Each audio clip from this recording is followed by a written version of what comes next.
Bonjour chez vous, c'est un réel plaisir de vous retrouver pour ce nouveau numéro de l'entretien du jour qui se passera avec notre invité maître Isiaka Moustapha. Il est avocat conseil du groupe Common SA. Ce sera sur le thème justement État béninois, réouverture du dossier TVA de Common SA, la défense s'insurge. Nous partons tout de suite avec notre invité maître Isiaka Moustapha. Bonjour. Bonjour. C'est un plaisir de vous retrouver pour parler de ce sujet qui fait quand même bruit depuis un certain temps. Le plaisir est partagé. Justement, un dossier vidé par la justice béninoise qui se retrouve de nouveau devant la justice dans une procédure. Est-ce habituel ou est-ce une exception? Ça ne devrait pas l'être. Parce que la justice est le dernier rempart. Lorsque vous épuisez toutes les solutions, vous faites recours à la justice et lorsque la justice tranche, tout le monde se plaît. Que vous perdiez ou pas. Et dès lors qu'il n'y a plus de voies de recours, ou lorsque les voies de recours n'ont pas été exercées dans les délais légaux, lorsque la décision de justice est devenue définitive, tout le monde s'incline et on passe à l'exécution. C'est ça. Et on n'est pas devant ce cas présentement avec le dossier TVA de Common SA, voilà, qui se retrouve aujourd'hui devant la criette. Eh bien, vous lui reprochez quoi à ce dossier ou plutôt à cette procédure que vous jugez de cavalière? Oui, mais on ne peut que la juger de cavalière, puisque ce dossier a passé les mailles de la justice à toutes les étapes. Donc il n'y a pas de raison qu'on revienne dessus, puisque ça a commencé par des correspondances, les actes extrajudiciaires, la justice a été saisie, un protocole d'accord a été conclu, signé, homologué par une décision qui est devenue définitive. Les parties ont commencé à exécuter et c'est en pleine exécution qu'on fait volte-face et on remet le même dossier à la justice. Moi, en 20 ans de carrière, j'ai jamais vu ça. C'est une nouveauté. C'est une nouveauté. Bon, justement, pour recadrer les choses et surtout pour permettre à toutes les personnes qui nous suivent en ce moment de se faire une idée claire du dossier dont nous parlons, on aimerait bien revenir encore sur le contexte. On parle d'une affaire de faux et usage de faux, écriture publique, complicité et escroquerie, etc. Et justement, on aimerait bien revenir sur le dossier qui a explosé pendant le deuxième mandat de l'ancien président Thomas Boni-Yaye. Alors, de quoi il s'agit? Parce que c'est quand même important que l'opinion publique sache de quoi cette affaire retourne. Comme tout le monde le sait, Common SA est une société importatrice de denrées alimentaires, de produits congelés, huiles végétales et tout ça. Pendant longtemps, cette société a été le leader dans le domaine.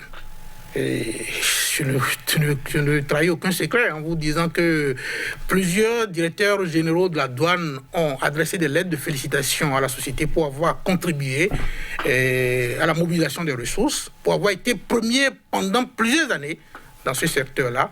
Il y a même l'Organisation mondiale des douanes qui l'a fait. Ces lettres existent.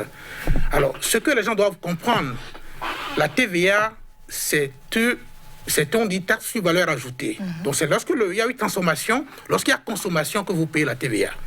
Et la TVA n'est pas supportée par la personne qui collecte la TVA. Ici, Common est une société qui vend. Donc ce n'est pas la Common SA qui supporte la TVA, mais c'est les consommateurs qui supportent la TVA. Et comme tout le monde le sait, 80% ou même 90% des produits qui sont importés par cette société, comme bien d'autres, SHB, beaucoup d'autres sociétés, sont réexportés vers le Nigeria. Parce que nous consommons à peine 10%. Alors, lorsque ce n'est pas consommé au Bénin, il n'y a pas lieu à payer de TVA. Comme ça se fait en France. Lorsque vous achetez un produit en France et que c'est à consommer au Bénin, vous faites la détache, arrivez à l'aéroport, vous récupérez vos sous. La France vous reverse les sous, vous pouvez acheter un parfum ou quelque chose avec, parce que ce n'est pas assujetti à la TVA. La même chose se fait ici également, parce que c'est ce qui est prévu, les articles 235 et suivants du Code général des impôts. La TVA n'est due que lorsque le produit est en consommation. Maintenant, les impôts, pour avoir une garantie, on oblige les importateurs à consigner le montant de la TVA au cordon douanier. Et lorsque la preuve de ce que la marchandise est sortie est rapportée, on vous rembourse. Comme ça se fait partout, comme je donne l'exemple de la France, j'ai acheté ma robe la dernière fois, comme la robe je dois consommer au Bénin, je dois l'utiliser au Bénin, on m'a mis, j'ai payé la TVA là où j'ai acheté à la maison Bourse, mais arrivé à l'aéroport, quand j'ai rapporté la preuve que je suis en train de sortir, on vous retourne. Donc c'est la même chose. Compte tenu du volume, comme on a consigné environ 13 milliards.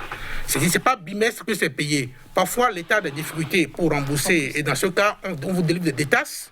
Donc, au lieu de rembourser en espèces, vous avez des documents qu'ils appellent détasses que vous utilisez pour d'autres, pour payer des droits douaniers ou pour payer des impôts intérieurs. Donc, c'est des crédits qu'on vous donne. Donc, à un moment donné, la société a toujours bénéficié, jusqu'en 2009, a toujours bénéficié du remboursement des TVA. Mais il s'est trouvé que pour les 3 derniers trimestres de l'année 2009 et toute l'année 2010, à un moment donné, l'État a refusé pour dire on ne rembourse pas les TVA parce qu'il y a eu un accord de Badagry qui interdit l'entrée de ces marchandises-là au Nigeria parce que vous avez produit un certificat signé par un ambassadeur qui ne serait pas régulier. On a dit non. Ce produit est rentré au Nigeria parce que la douane a traité les marchandises en régime de réexportation, encaissé les fonds. Ce n'est pas nous qui avons demandé à l'ambassadeur de signer les certificats, c'est l'État même, c'est le ministre qui a écrit pour dire en plus, puisque l'ambassadeur il est à Abuja, il n'est pas à la frontière, donc il n'a pas à voir les marchandises rentrer. C'est la douane qui escorte les marchandises avec documents bons vus à la sortie. C'est sur la base de ça que... Donc on a fait les débats. Quand ils ont refusé, moi, j'ai conduit l'équipe, nous avons assigné l'État pour dire non, les crédits de 13 milliards, c'est notre argent. On a assigné l'État béninois. Bon, je crois qu'on était en 2012. Les débats ont été faits entièrement par rapport au certificat de l'ambassade. Les débats ont été faits par rapport à tout ce qu'ils ont évoqué. Et finalement, vous avez eu gain de cause. L'État a été condamné à payer. À payer 13 milliards. On était en début 2013. L'État a relevé appel contre cette décision. Et en temps, non seulement ils ont refusé de payer les crédits, ils ont estimé que c'est à tort que, comme on a perçu ce qu'ils avaient perçu, et ils ont fait un redressement dessus. Redressement fiscal de 35 milliards. J'ai exercé les voies de recours contre ce redressement devant la cour d'appel. Mais en appel, et en plus de la procédure en appel, l'État a déposé une plainte. On était en 2013. Mars 2016, l'État a déposé une plainte pour dire que, comme on a fait usage de faux certificats, parce que l'ambassadeur aurait signé les certificats sans avoir vu les marchandises et que les marchandises seraient interdites de... Donc, toutes ces procédures étaient en cours. Lorsqu'on attendait la décision de la cour d'appel, lorsque les parties se sont approchées, le promoteur de commande a même été entendu par la BEF dans le temps. L'État a reconnu, après la décision de justice, que la société a bel et bien droit à ses crédits, a reconnu sa créance et s'est engagé à payer sur 2 ans, à compter de 2015 à 2017. Donc a échelonné le paiement sur 2 ans. A abandonné le redressement fiscal et a également abandonné toute cette décision. Quand quand on dit on se désire de toute action, ça veut dire qu'on met définitivement fin. L'affaire est vidée. Parce qu'il y a une différence entre se désirer d'une instance et se désirer d'une action. Instance, ça veut dire que je peux revenir dessus. Voilà. Mais dans le protocole d'accord qui a été signé le 31 décembre 2014, l'État s'est désisté de toute action. Ce protocole d'accord, on a assigné l'État, l'AGT, devant le juge qui l'a homologué par une décision contradictoire qui n'a fait l'objet d'aucune voie de recours. Après ça, l'AGT même a écrit au procureur pour dire ce problème est réglé, ce dossier est définitivement réglé. Le procureur nous a écrit pour nous dire l'affaire est définitivement classée et effectivement le paiement a commencé. C'est ça. Justement, dans le deuxième mandat de l'ancien président, il y a eu quand même un remboursement jusqu'à 3 milliards de francs CFA, de TVA à Sébastien Adjavon et Common SA. C'est justement ça. Et d'ailleurs, le régime actuel aussi a continué de rembourser, comme on le dit, l'État est une continuité, n'est-ce pas? Mais on en est aujourd'hui à 7 milliards de remboursés. Je n'ai même pas dit qu'on a fait un remboursement à Sébastien Adjavon, ce n'est pas ESA. Et s'il s'agit de comment, il n'a jamais été question de Sébastien Adjavon. La personnalité juridique de Sébastien Adjavon est distincte de la personnalité juridique de Common SA.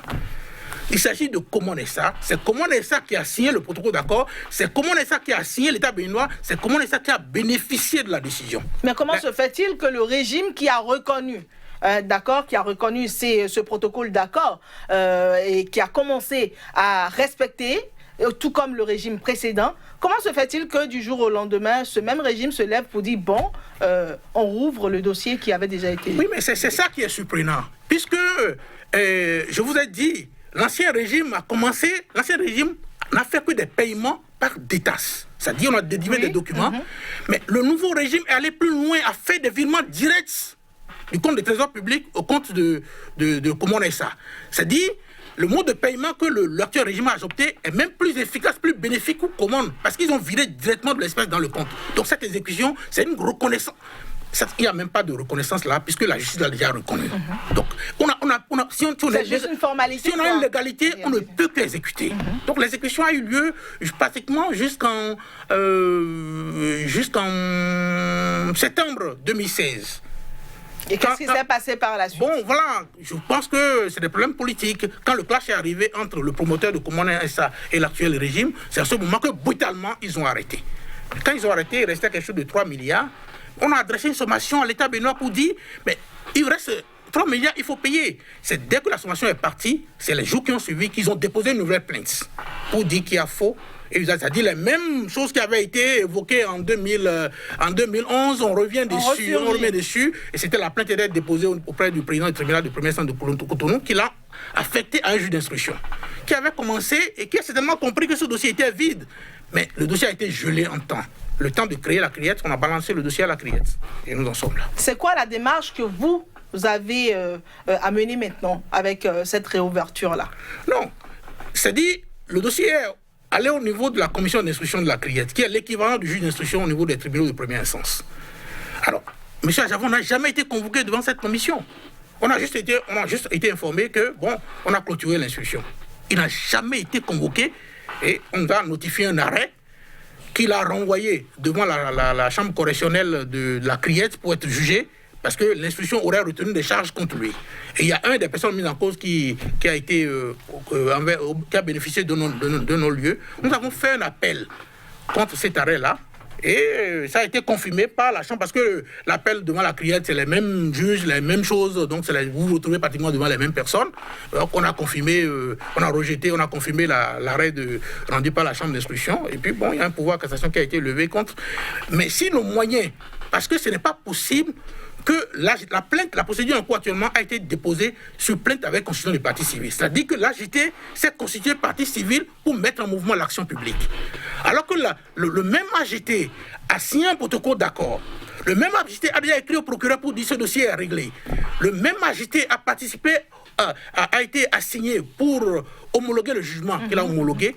Mais le même AGT ne peut pas revenir pour remettre en mouvement une action publique, ce n'est pas possible. Alors, Maître Isiaka Moustapha, nous sommes presque à la fin, pratiquement à la fin de notre entretien. Est-ce que vous voulez dire, très rapidement, en quelques secondes, vous voulez dire que c'est une question de poids de mesure ou de la loi du plus fort, ou comment est-ce que vous qualifiez ça? C'est de l'acharnement. Ça n'a pas de nom, puisque un dossier qui a fait l'objet de décisions de justice, les débats ont été épuisés par des juges. L'État a reconnu qu'il doit assigner un protocole d'accord qui a été homologué. Un dossier ne peut pas être juridiquement aussi clair, aussi clean. Donc revenir dessus, le forcing est trop et ce n'est pas acceptable. Alors moi, la question que je me pose, c'est ceci. Aujourd'hui au Bénin, nous refusons d'exécuter les décisions des juridictions régionales et les juridictions internationales. Mais allons-nous refuser encore d'exécuter les décisions des juridictions béninoises? Les décisions dont M. Adjavon a bénéficié, ou comment on a bénéficié dans cette affaire-là, sont des décisions rendues par les juridictions béninoises. Alors, donc, à quel sein les justiciables vont se vouer? Si on les empêche de saisir les juridictions internationales, et que lorsqu'ils bénéficient de décisions à l'interne, on refuse d'exécuter, moi je me pose la question de savoir à quel sein ils doivent se vouer. Merci beaucoup, Maître Isiaka Moustapha. Certainement, ça c'est un dossier à suivre. Et certainement, nous y reviendrons dans d'autres numéros. Nous vous remercions d'avoir accepté de participer à cet entretien du jour. Nous avons été ravis de vous recevoir. C'était justement sur l'État béninois et ouverture du dossier TVA de Common SA, la défense qui s'insurge. Merci beaucoup. C'est la fin donc de votre entretien du jour. Prenez soin de vous. On se dit à la prochaine.